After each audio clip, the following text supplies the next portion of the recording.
What a night for it. This is the video that shames this government.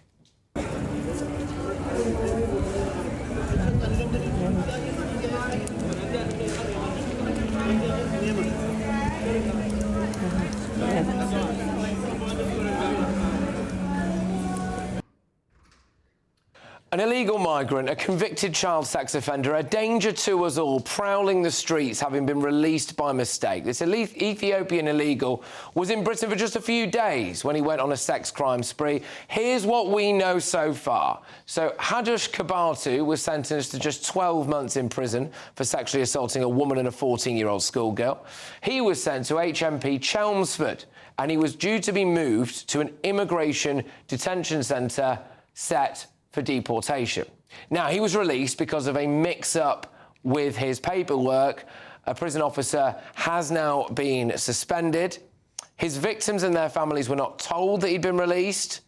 He was then spotted, as you've just seen, walking around the street at around midday today, wearing his prison tracksuit and carrying a plastic bag full of his possessions. The concern now is what's in that bag, because if those are the possessions that he handed over to police when he went into prison, that will include a mobile phone.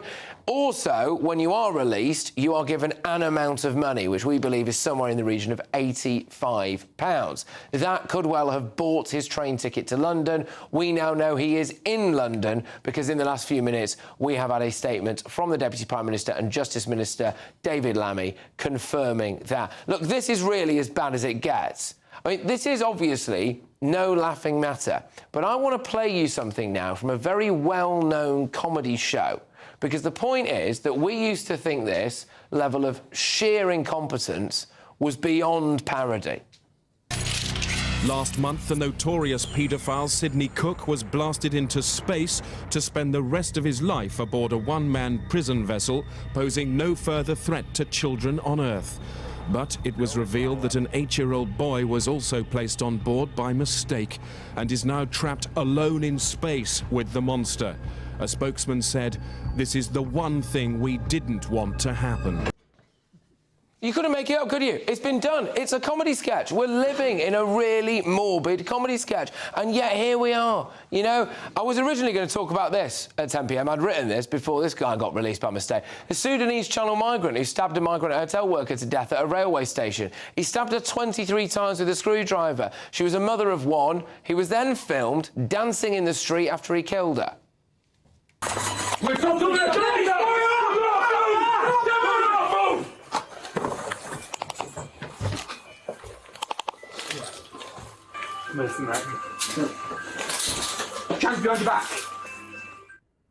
Testimony from one of the hotel staff said this. Some of the migrants made threats to kill, to blow up the hotel, that they had a bomb in their bag, and a few of them followed hotel staff home on their bus journeys. They called people like you racist for protesting about stuff like this in the streets, didn't they?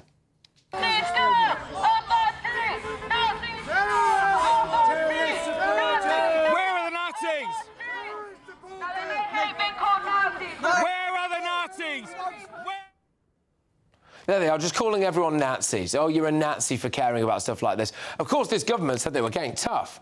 For the very first time, migrants arriving via small boat will be detained and returned to France in short order. And now we've got an Ethiopian paedophile on the run, a young mum is dead, a message sent to women and girls and the wider public and to the illegals, etc., is, of course, basically, we cannot protect anyone. Using the internet without a VPN, a virtual private network, is a bit like taking to the road without car insurance. All it takes is one unlucky moment to cost you a lot of cash. This video's sponsor is Private Internet Access. They are the VPN to help keep you safe. Click the link in the description below to find out why over 30 million people have downloaded PIA to protect themselves online. A virtual private network is an app that hides your IP address and helps keep your data private. When you're browsing the internet at home, you give up a large amount of data to businesses, to shops, and indeed to social media giants too. Hackers have the ability to steal your personal data with ease, including sensitive information such as passwords, keystrokes, and even your personal photos. Private internet access helps protect your personal data by encrypting your internet connection to keep your data out of the hands of cyber criminals. And it's not just hackers either to be concerned about. Information can be censored too. When Canada passed their C18 bill, social media giants decided to ban news content on their platforms. But PIA can protect your ability to consume the news and content you love. Private internet access is available for Windows users, Mac OS, Android, Linux, iOS, and you can use one PIA subscription to protect an unlimited amount of devices. And we've got a huge GBNews discount for you too. Click the link in this video's description and you'll get a massive 83% off PIA. That's under £2 a month, the price of a coffee, and you'll get an extra 4 months completely free on top. Also, there's a 30-day money-back guarantee too. Visit piavpn.com/GBnews to start protecting yourself digitally today. Actually on this, and it is Shadow Justice Secretary Robert Jenrick who is joining us down the line. Robert, thank you very, very much. I know you weren't expecting to do this tonight. So thank you. All right, look, I'm just going to throw it over to you, really. Your reaction to this this Ethiopian man being out and about. Well, look, this is an absolutely astonishing development. It's a complete disgrace that this individual has been released in this way. It's like a parable for how broken our country is right now, that somebody who was the subject of so much public interest, the protests in Epping, which I went to see and to stand shoulder to shoulder with the mums and the grandmothers and the local residents there, should finally be dragged through the courts, found guilty, and now should have been being deported, but instead, due to this absolutely astonishing failure, is out on the streets of our country, potentially causing harm to our citizens. The Ministry of Justice needs to get a grip, find this individual immediately, and deport them from our country so they never step foot on British soil again. We've heard briefly from David Lammy. I'll play that clip again a little bit later on. He says that he's livid about this. Does he have to go, do you think? Well, he's got to find this man.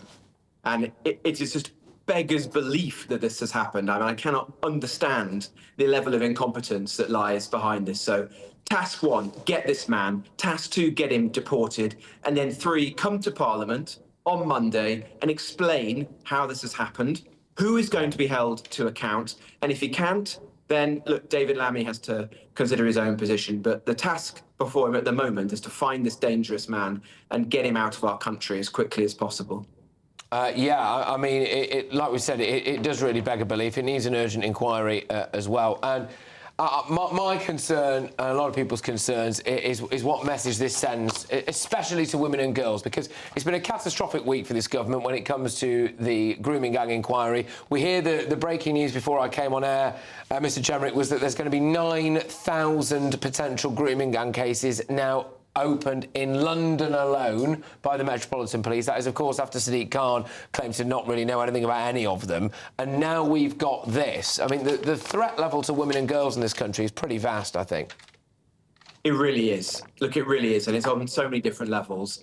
But I've always said for years now that the small boats crisis is a national security emergency that is putting women and girls in our country in serious danger, having so many people coming in, completely undocumented men, often from countries with, frankly, medieval attitudes towards women. At times, I've been pilloried by the left for saying that, but I've always stood by it. It is true, and we've got to fix this. That means detaining and deporting absolutely every migrant who comes here illegally on a small boat or otherwise, so they never walk the streets of our country. And then on issues like the grooming gangs, let's get to the bottom of this. What is happening with this inquiry?